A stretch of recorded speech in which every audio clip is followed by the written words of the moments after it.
Bom, agora a gente vai falar sobre a função de autogeração. O primeiro ponto, acho que é o que mais vale destacar aqui, que ela é uma função que ela acho que pode ser considerada até um beta, tá? Um beta teste aqui.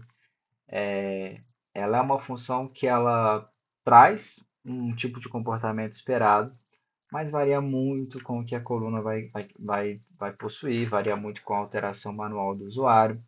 Ela é uma função muito focada para evitar quebras. Esse é o intuito muito simples do que ela oferece, tá?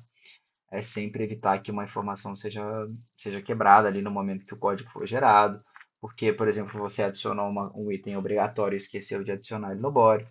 Então é para isso que ele serve. Para mostrar, eu vou criar aqui uma nova coleção. E aí eu vou criar aqui um padrãozinho de name.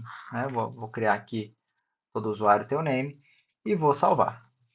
Bom, a partir do momento que eu salvei esse dado, se eu tenho uma requisição store e esse dado é obrigatório, eu preciso que esse dado exista.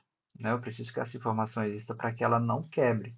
Para isso, essa função de autocomplete aqui, né, a autogeração, ela, ela existe.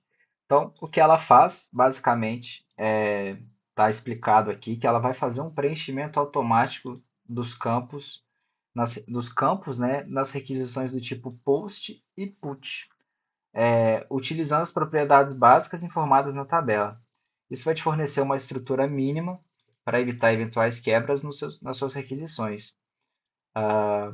Os dados podem ser alterados manualmente e essa ação não altera campos já existentes. Então aqui o primeiro ponto que eu vou fazer é criar, né, fazer o autocomplete, e no momento que eu fiz isso, ele criou aqui para mim o campo name na Store. Se eu vier aqui em outras também, tá? Se eu vier aqui na requisição de update, ele também vai ter adicionado. Se eu vier aqui na parte de main, ele também vai ter adicionado essa informação. Então, ele vai te fornecer uma estrutura mínima para compor a sua requisição. É, de fato, o mínimo, tá? Não significa que você não vai ter que alterar o tipo, não significa que você vai ter que alterar uma série de fatores aqui já existentes. Qual que é o detalhe aqui sobre ela não alterar dados já criados, tá? Então, se eu, por exemplo, venho aqui e altero esse name para 123, esse dado já existe, essa aqui já estava aqui. E se por acaso eu salvar e aí eu tentar gerar novamente, ele não vai interagir com 123. Ele não vai mudar, porque esse dado já existia. Então, ele não interfere em dados que você já inseriu uma vez, com exceção de uma única informação. Caso o seu dado seja criado como opcional, então você marcou ele como opcional, você salvou, você fez todo o processo e em algum momento você desmarcou ele como opcional. Esse dado ele acabou de se tornar obrigatório, tá? Quando você faz isso, o dado que já existia ele vai se tornar obrigatório também. Mas essa é a informação que vai mudar, tá? Então, se ele não era obrigatório, ele se tornou obrigatório, o opcional vai ser desmarcado. É só isso que vai acontecer, vai desmarcar o opcional. Por quê? Porque se você seta uma ponta como opcional e outra como obrigatório, o seu código quebra. E é exatamente para isso que essa função de autocomplete ela existe. Alguns pontos muito importantes. Você não consegue executar um autocomplete se as suas informações não estiverem salvas, para que não aconteça de sobrescrever algo que você ainda não salvou. Então é importante primeiro você salvar e depois você executar a ação de autocomplete, tá?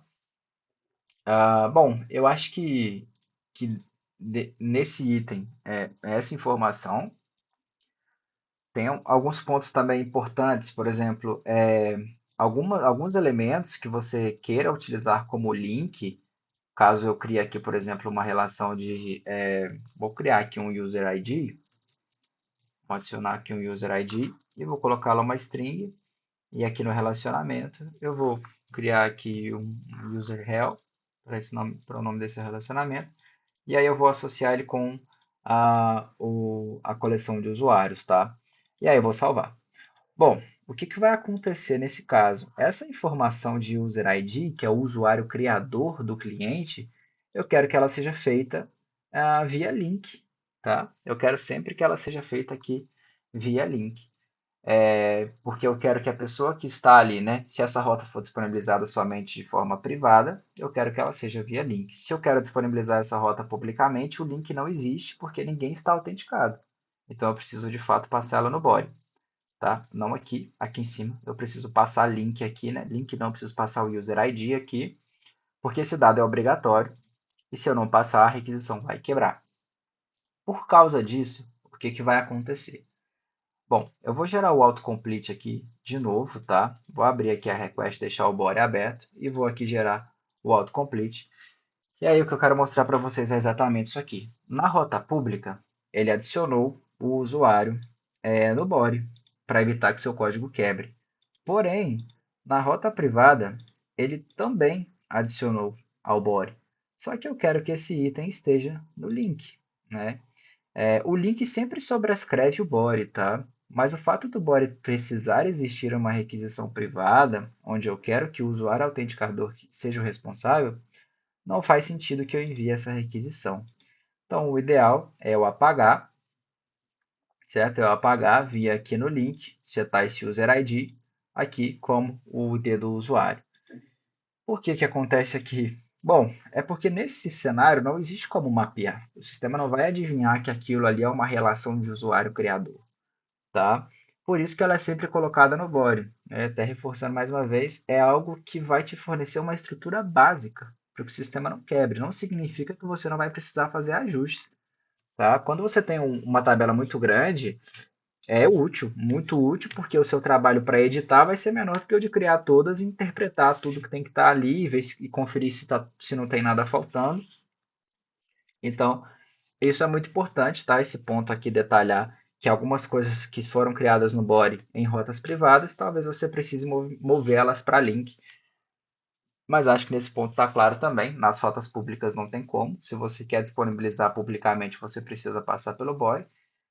Mas nas privadas é isso. Bom, acho que ficou claro também. É um conceito até claro de entender. Mas reforçando mais uma vez, que é uma função que é muito próxima aí de um beta. Né? É uma função que ainda está sendo testada para entender como que ela se comporta. Ela, não, ela consegue entender tipos básicos, tá? Ela vai entender sempre string, ela vai entender number, ela não vai chegar aqui e colocar um CPF, tá? Ela não vai associar aqui CPF diretamente ao CPF. É algo que a gente até pode implementar, mas eu acho que talvez isso gere mais problemas, porque pode haver uma comparação errada. Então aqui primeiro eu tentei apostar mais em algo assim do simples que funciona, que vai evitar que o código quebre. Beleza? Mas é isso, tá? A parte de autogeração ela é até bem útil aí para diminuir um pouco do trabalho. E bom, acho que é isso.